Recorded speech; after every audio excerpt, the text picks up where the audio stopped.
Assalamualaikum warahmatullahi wabarakatuh. Alhamdulillah wa syukurillah bini'matillah wa ala rasulillah amma ba'du. Para pemirsa, sebagai sama manusia, sebangsa tanah air rahimakumullah. Alhamdulillah kembali kita bersua dalam kajian literasi yang merujuk pada sebuah kitab kuning, yaitu As-Siyasah Awil Isyarah fi Tadbiril Imarah karya Abu Bakar Muhammad Ibnu Hasan Al-Maradi. Pada kesempatan kali ini kita akan meneruskan pembahasan bab fil ma'isyah wa siyasatil ajsam, tentang bagaimana merawat hidup dan mensiasati atau mengelola tubuh kita. Kemarin sudah kita bahas, pengarang kitab ini memberikan pencerahan pada kita bahwa makan, minum, berpakaian, menikah, tidur, bangun, waktu sibuk maupun waktu santai, kita harus bersikap i'tidal, yaitu bersikap tengah-tengah atau tawasud, moderat dalam melaksanakan kegiatan fisik ini. Untuk memenuhi kebutuhan fisik tadi itu, kita sudah diharuskan untuk mau bersikap moderat. Misalnya makan jangan berlebihan. Kemarin dikatakan wa'lam anna batnaka la yasi'u jami'al at'imah. Tubuh atau perut kita ini tidak bisa memuat banyak makanan. Kalau kita berlebihan makan, maka lambung kita akan rusak dan akan menimbulkan penyakit. Seperti sekarang ini yang biasanya penyakit akibat makan banyak itu adalah diabetes, kemudian darah tinggi. Itu pola makan yang tidak beraturan dan tidak i'tidal. Dan ini sudah diwanti-wanti oleh pengarang kitab ini bahwa kita harus bersikap i'tidal dalam mengelola tubuh kita. Apa yang disampaikan dalam pembahasan ini sesuai dengan apa yang difirmankan dalam Al-Quran, kulu washrobu wala tusrifu innallaha la yuhibbul musrifin. Al-Quran sudah mengingatkan, makanlah dan minumlah, tapi jangan berlebihan. Karena sesungguhnya Allah tidak menyukai orang yang berlebihan. Ini dalam hal makan dan minum atau memenuhi kebutuhan jasmani, fisik. Seperti diuraikan dalam kitab ini sebelumnya. Dengan mengelola fisik kita, bersikap i'tidal moderat ini, sesungguhnya ingin merepresentasikan hal yang lebih besar. Bahwa kita ini harus bersikap tawasud moderat. Kalau cara makan kita berlebihan, berpakaian kita berlebihan, tidur kita berlebihan, nikah kita berlebihan, ini akan bisa memantik juga atau meneropong sikap dan perilaku kita di luar itu. Misalnya cara berpikir kita yang sebelah terlalu kiri misalnya, atau sebelah terlalu kanan, kita berpikir ekstrim namanya. Dan kalau dilanjutkan, kita akan melakukan hal yang justru merusak, yang disebut misalnya radikalisme atau terorisme. Itu sudah banyak contohnya bahkan di negeri kita. Orang yang tiba-tiba melakukan amaliyat yang merusak. Ada satu cerita, ini diceritakan kepada saya sendiri, seorang ex-napiter. Dia pernah dipenjara akibat tindak pidana terorisme. Awalnya dia biasa-biasa saja, dari keluarga yang agamis. Tiba-tiba dia terpengaruh oleh pengajian, kemudian pulang ke rumahnya, dan dia menganggap apa yang dilakukan oleh orang tuanya dalam hal ibadah, ubudiyah itu salah, bid'ah, khurafat dan sebagainya. Akhirnya terjadi pernah suatu ketika perdebatan dengan orang tuanya, bapaknya dalam hal ini.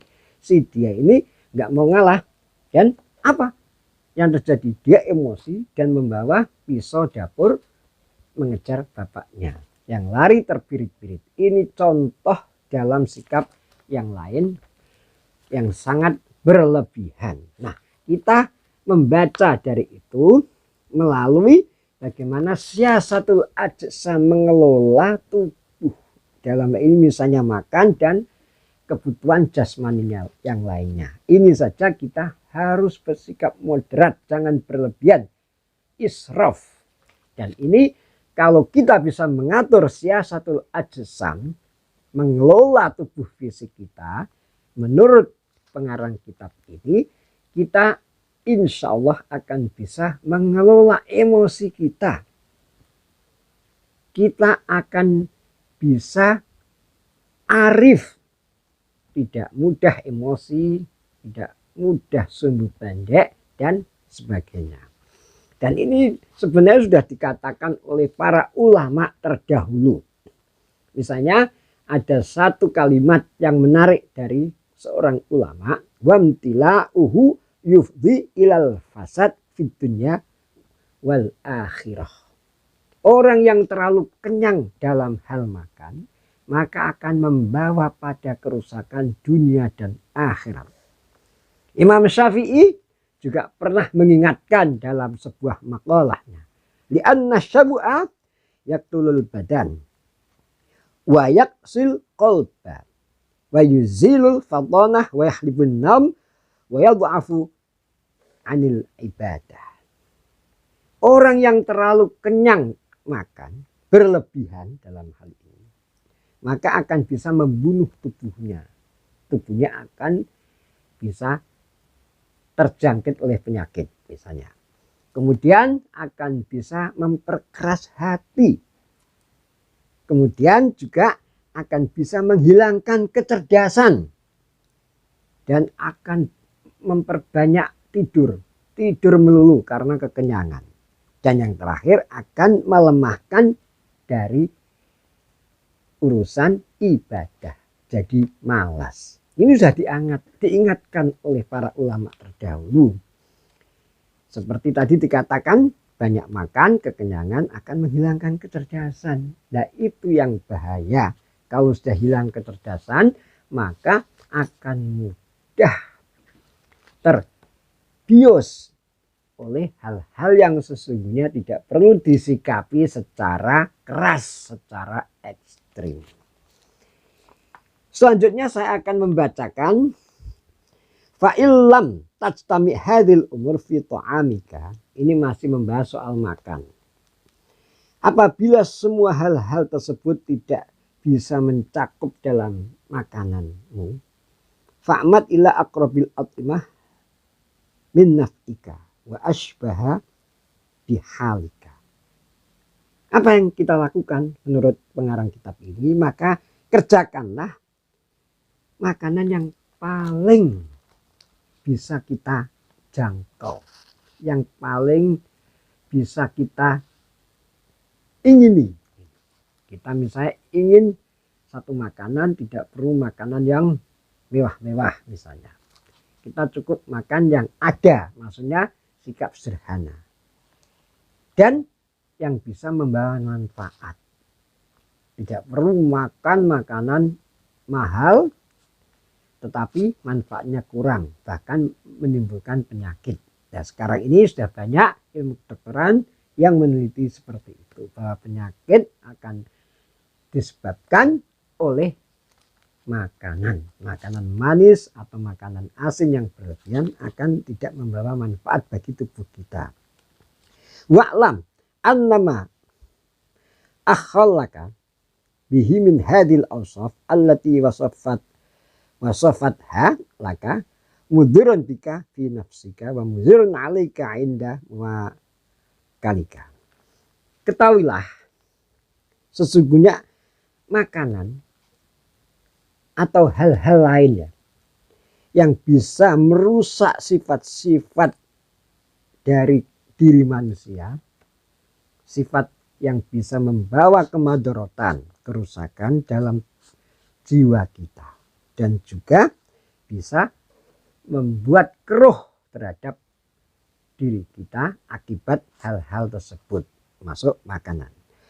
Wa inna mata'imar rijal yastadullu biha ala uquliha. Dikatakan oleh pengarang ini satu postulasi. Sesungguhnya makanan seseorang itu akan menunjukkan pada nalarnya, pada akalnya. Ya, ini menarik sekali, perlu dicatat.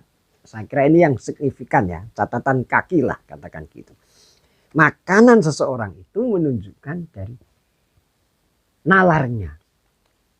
Kalau dia makan misalnya terlalu banyak daging, itu akan menunjukkan penalarannya yang mungkin terbawa oleh sifat-sifat daging ini. Saya menyampaikan ini dari beberapa penelitian yang sudah pernah saya baca. Kalau diartikan lain, ya penalaran ini tergantung dari makanan kita, bukan konteksnya dengan kecerdasan, bukan di sini ya. Tapi konteksnya adalah makan yang berlebihan itu akan membawa pengaruh yang tidak baik pada akal kita, penalaran kita. Yaitu tadi yang disebutkan bisa wayuzilul fatonah, bisa menghilangkan kecerdasan. Wayastashhidu biha ala himamiha. Dan makanan seseorang itu akan memberikan saksi atau membuktikan seseorang pada keinginan-keinginannya. Kalau dia suka makan, itu akan terlihat bahwa oh, orang ini mempunyai kecenderungan seperti itu. Nah, ini dikatakan sebuah postulasi oleh pengarang. Jadi jangan diremehkan bahwa makanan itu hanya sekedar untuk memenuhi tubuh kita. Tetapi makanan itu juga bisa mempengaruhi kedirian kita. Makanya bagaimana siasatul ajsa, mengelola tubuh dalam memenuhi tubuh ini ya, dari makanan dan sebagainya. Memang tubuh kita itu jelas membutuhkan asupan makanan supaya energi kita ada. Kalau kita nggak makan tentu saja kita akan sakit, pingsan, atau bahkan yang lebih dari itu. Tetapi siasatul ajsam kita hanya diingatkan untuk mengelola cara makan ini. Fa innahu la yuhkamu ara'uhu man min laisa yahkumu ghidha'uhu. Bahwa pandangan pendapat seseorang itu tidak bisa dilihat kecuali dengan bagaimana dia memberlakukan makanan itu. Nah, ini penegasan selanjutnya dari pengarang kitab ini. Nah, di sini para pemirsa, uraian singkat ini ingin menegaskan bahwa ternyata makanan itu bisa merepresentasikan kedirian kita, merepresentasikan akal kita, bisa mempengaruhi pemikiran kita, dan juga bisa merepresentasikan keinginan-keinginan kita.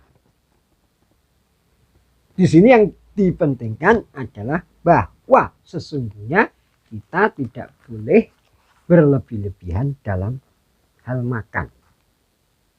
Iktidal, sikap moderat.